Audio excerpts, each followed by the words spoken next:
Andiamo, we're off to Italy. Hi, I'm Debbie, and this is Stain, and we're the two creative travelers. In 2020, we got creative and sold everything, packed what we had left into 6 suitcases, flew to Europe, and bought a car to start our life of slow travel. Come along with us as we explore, meet the people, eat the food, and immerse ourselves in the cultures, one destination at a time. We left Grenoble, France this morning after a long day of driving from Belgium down through France to get closer to the Italian border, which is our destination today. And we've been going through some beautiful countryside this morning, and we've been going through some tunnels. And so the big tunnel's coming up. Yep, there's a multitude of options when you go into Italy to take tunnels through the mountains. And we're going to take the Tunnel de Frejus, which is a little bit further south.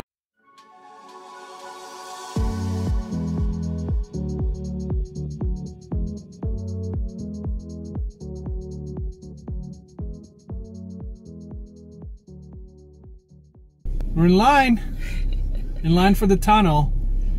So the tunnel is actually what gets us into Italy. And I think, luckily, the way we're going across the border, because another option is up by Mont Blanc. Yep. And Stain heard on the radio that there's a 30-minute delay just to get into the tunnel. So we feel quite fortunate here. We're not sure how long it's going to take us, but you saw the line, so we're excited. Yeah. It's multiple miles. I don't know exactly how long, but... No? We'll find out and let you know. We'll put it up here and tell you how long this tunnel is. And it's about somewhere between $50 and $60, I believe, to get to. Oh, yeah, that's a good point. Oh, yeah. So, okay. This isn't moving very quickly, so we got our passenger locator form ready, which was an online form I had to fill out for both of us. And then our proof of like the right to enter the country, be it through vaccination or testing or prior infection. So we got all that stuff ready. Yep. We'll see if we need to use it or not. He's got his. I got mine. Yep. And but it's going suspiciously slow. So I wonder if there's additional checks beyond just paying the $50. Yeah. Okay. We'll see how we do. Yep. See if we get in. I'm sure we'll get in. And we will get in. Allez, simple. See.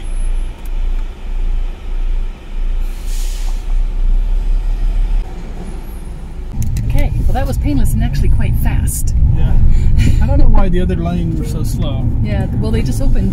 They just opened this lane, and so all we had to do was just pay for the passage through the tunnel, and no looking at COVID results. So far from our test, my negative test, and your proof of vaccine, we haven't had to show anybody. So we made it into France, and now we're getting to Italy. Of course, we're not in Italy yet, so we'll see on the other side if we have to show Italy something. So we'll keep you posted. So we're in the tunnel, as you can tell, and we'll let you know how it goes. So videoing gets kind of dark in here, so we're just gonna let you go. So we'll see you on the other side.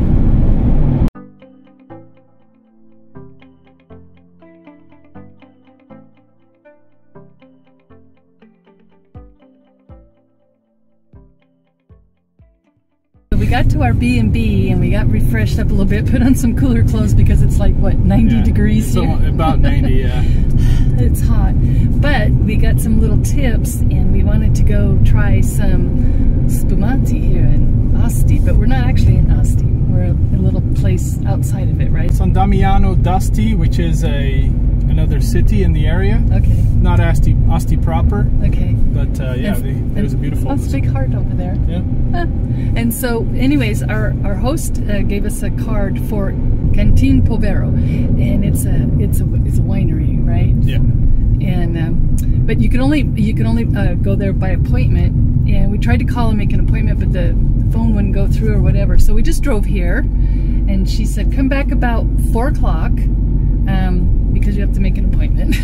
So, to pass by some time, we're coming up the mountain to Cisterna D'Asti. And it's this beautiful town on top of the hill overlooking the valley in this winery that we're gonna go taste some spumante at. Yeah, so, this is pretty spectacular. This is amazing. So I gotta show you some pictures here or some video.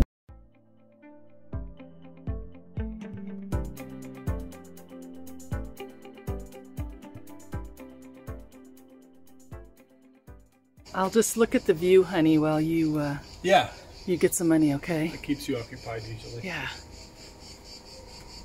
Oh my goodness. Oh, I'm in love with this place. I love the brick and the stone, the colors, the lights, this old city wall, I think. I don't know. There's a castle, so this might be a castle wall. Oh. Okay, well, I'm gonna keep going because we only have a little bit of time before we have to go back and get some spumante.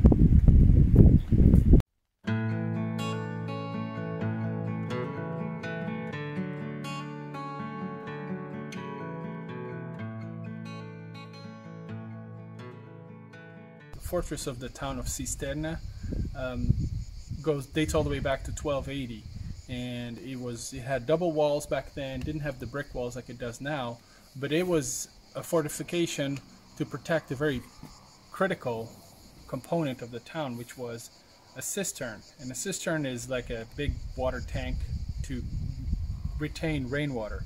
So it goes to show that even back in those days, having access to water was pretty important.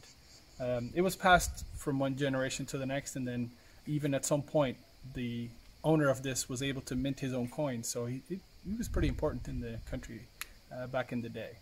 Now there's a museum inside. It shows art from the Piemonte area, so it's still being used today. So we'll see if we can come back to it some other time. Okay.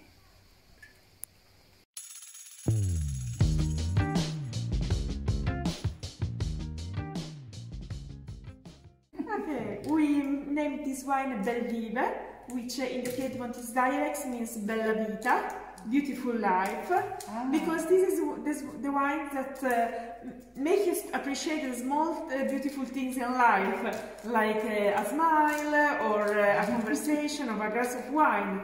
And it's perfect for summer. It is made of 100% Chardonnay, grown in the Roero area.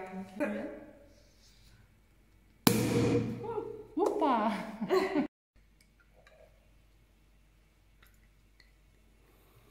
See if you like it. Go ahead.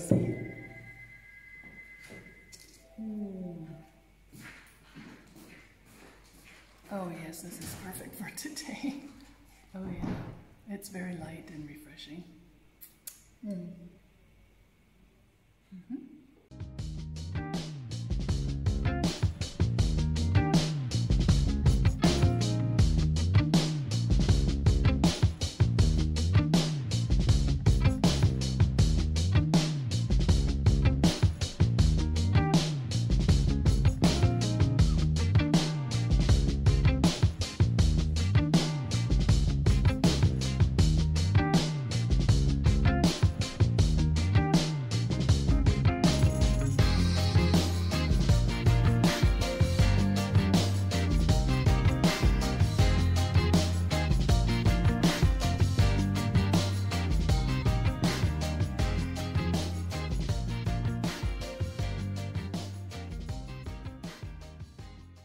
So now we're going to take a tour. This was family heirloom. This is Grandma's favorite bottling tool. So she was saying until recently she was still using it. Yes, it was used until like 15 years ago.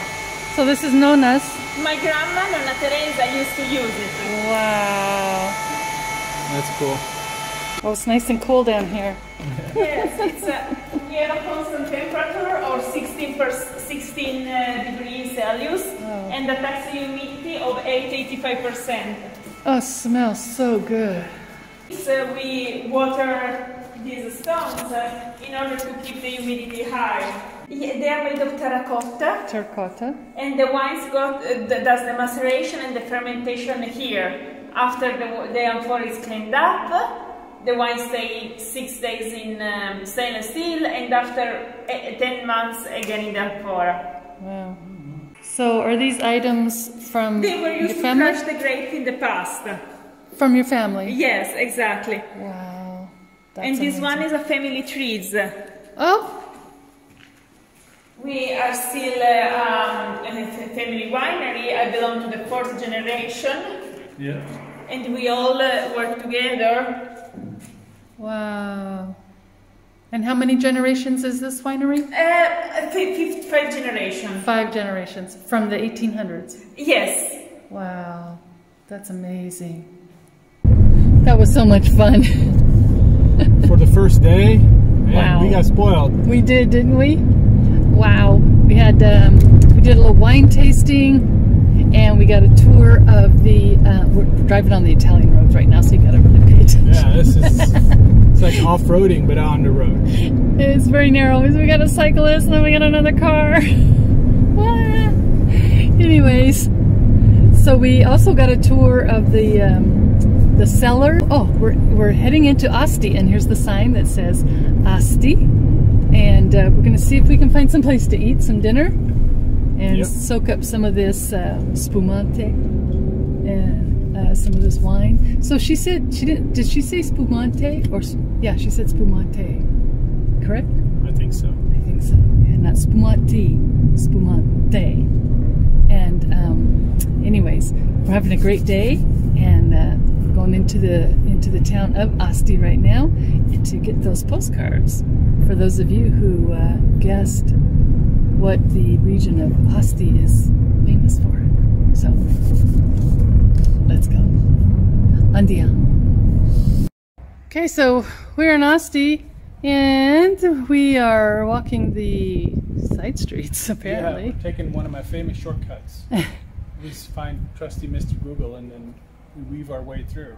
I know we're going to find the car. Whether or not we're going to find a restaurant before 7 or 8, that's going to be tough. Because we Southern only... Europe, they like to eat dinner late. Like Spain is like 9 or 9. Really? Here, hopefully it's a little bit early. There goes my theory of not eating after 6 o'clock at night. You'll have to adjust your breakfast time, I guess. I guess so. All right. Let's go. Let's go find someplace to eat. Andiamo.